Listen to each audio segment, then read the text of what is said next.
you where the fish are. Get in there! Ooh, that's a nice fish. Yeah, man. I'll tell you where the fish are. Woo!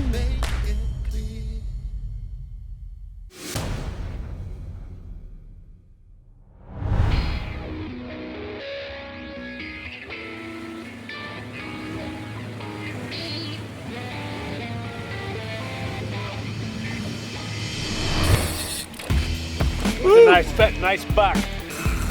That looks good. Hey everybody, Chris Schaefer with Pautzke Outdoors coming to you from Eastern Washington.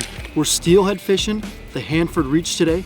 We're using a lot of different products today. We're using eggs, we're using shrimp, and we're using single and cured eggs today. Going out here, seeing how many hatchery steelhead we can catch. We're in an area where there's a lot of hatchery fish. This Tri-Cities area of Eastern Washington gets a lot of pressure. There's a lot of fish to go around. We're fishing with TJ Hester of Hester Sportfishing. We're gonna see how many fish we can catch. Getting ready to fish the Hanford Reach today. We're here with TJ Hester at Hester Sportfishing, and we're using a lot of different techniques today. Some of them are very common, like using boraxifier and fire cured eggs, and also fire brine shrimp, but something that's a little bit different. You guys are using a lot of puff balls, a lot of yarn, and you're doing something different with them. What are you doing, and how easy is it, and why are you doing it? Yeah, so I'm taking the size 2 octopus hook here, doing an egg loop knot, taking a little bit of yarn, putting on top, of course, pink and white's my favorite, and orange works as well. Then taking these premium eggs, of course, a whole bunch of variety of flavors as well. All I'm doing is taking a couple out of here. A lot of times I just run one, just hooking her on, throwing her all the way up, and of course mimicking that single egg presentation. And this time of year, you know, this is one of the biggest spawning areas for the Columbia River. It's all natural, free-flowing river. There's a lot of eggs floating down the river. It's a very natural presentation. Of course, you will have that yarn on top as well. The egg is there predominantly for scent, I take it? Scent and also a little bit of look. A little bit of look too. And you do it with a puff ball as well? Yep, it's the same application if you want to run a puff ball or any kind of float. But taking a puff ball soaked in the center, of course, these premium eggs were just the same. Awesome. Oh, it's a little guy. As long as it's not a whitefish, we're okay. Exactly.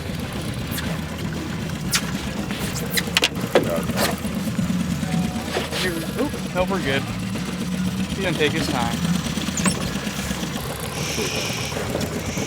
Yup. This fish was caught on a yarn ball, Pautzke nectar. It's actually Dwayne England's knack cure, which is a red Pautzke nectar with anise extract and liquid krill. Great fish for Eastern Washington. The hand, this one's a little brighter. Yeah. Nice 8-pound plus fish.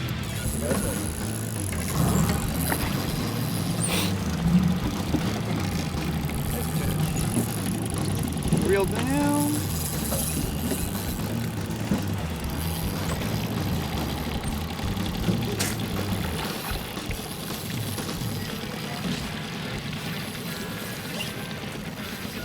It's so loose.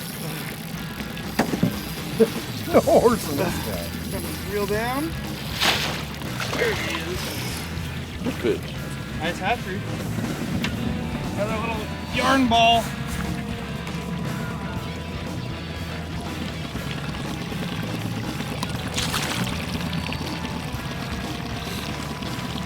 Nice hen. This one's double clipped. I'll take that. Recycled fish. And it's a ringled clip. That's a second clip for this hatchery. Look at that.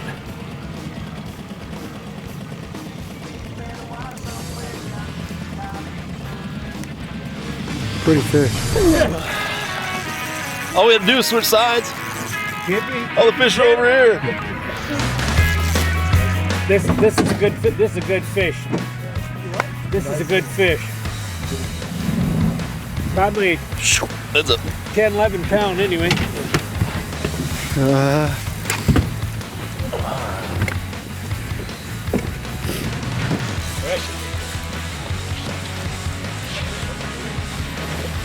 Oh, you like that?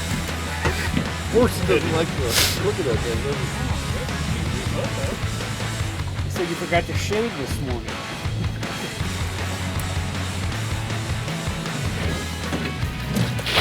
Boom. Yes. Whoop, whoop. So we're here at Ringgold. This is a nice clipped hen caught on Fire Brine shrimp with a little bit of nectar by my man Casey here.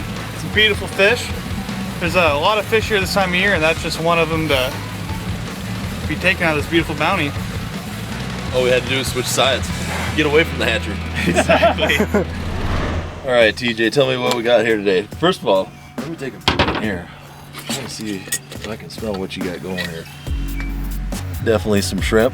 Kind of smells a little like there's a little sulfite mix. Are we thinking fire cure? Yeah, so what we're running is Pautzke Fire Brine Red. And then I added a little bit of our new UV dye, and as you can see, it penetrates extremely well all the way through, and has a little bit of powdered krill in there, and lots of nectar. Like I said before, it's a natural flowing river, a lot of eggs floating down, so have any kind of egg juice on it really spices it up. And are you using the same kind of combination with eggs? Yeah, I run fire cure for eggs. It's a little bit of hotter cure. Here in Eastern Washington, these fish have been here since July, so having a little bit of spice in there can spook the bite up a little bit and help them get going. I think typically what we find is most of the time with steelhead, we're using eggs that are maybe cured with borax cures, and ours in particular, borax and fire. Yeah. But today we're using fire cure. I'm really interested to see how it's going to go. Yeah, definitely. So this is the Hanford Reach. We're just outside Pautzke, Washington.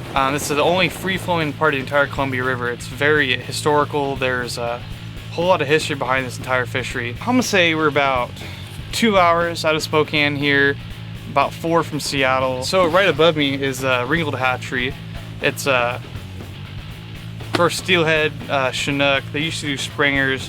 They do some warwater stuff as well, but they produce a lot of fish for steelhead. And for the number of anglers that fish it, it's very underlooked. In my opinion, for total number of fish caught in March and February and even January, it's one of the most productive fisheries in Washington. Just not a lot of guys fish on them. Were you right on the bank that time? Caught it right in the top of the riffle right there. Yeah, this is a nice little male fish.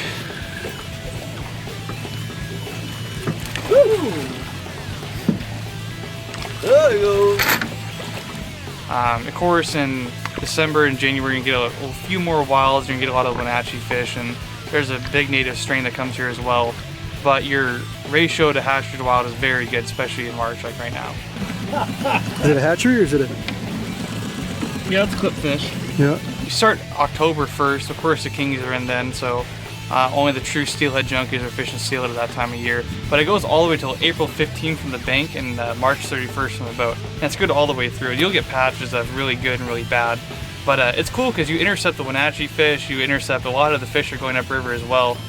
And it's a great fishery all year round. Hey everybody, Chris Schaefer again here with Bruce Hewitt. Bruce was kind enough to come out here with us today. He's one of our longtime pro staffers who does a lot of egg curing. And you actually do use eggs on this stretch of river. Why do you use them and what kind of cure do you use?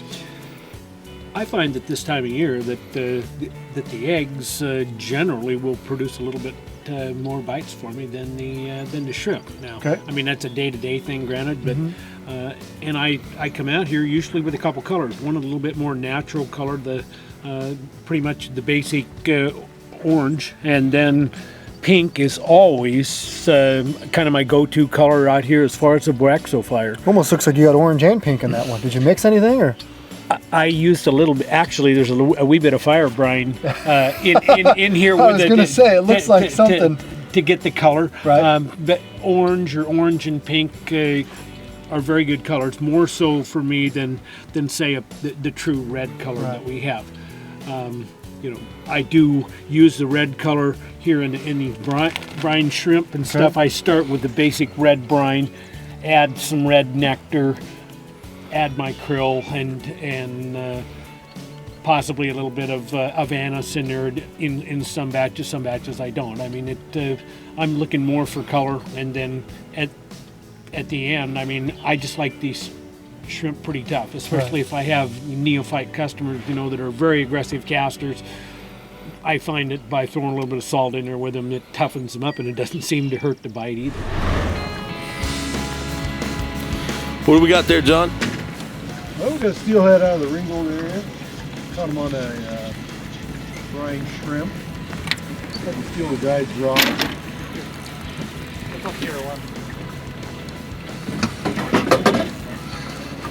Nice fish. Just try to get the front of him. More. Pretty. Let me get the net, my net out of here. There, I need my rod. Nice reach. Sorry. Another dandy fish. Yeah. Is that a Fire Brine shrimp? Yeah, it was.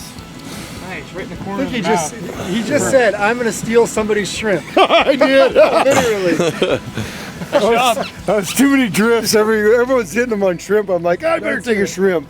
Is that a, not a wrinkled fish? Another beauty. Is it a hatchery? Sweet. We're turning a fly guy into a bait guy here. Look at that. For everyone out there that doesn't know, this is John Douglas.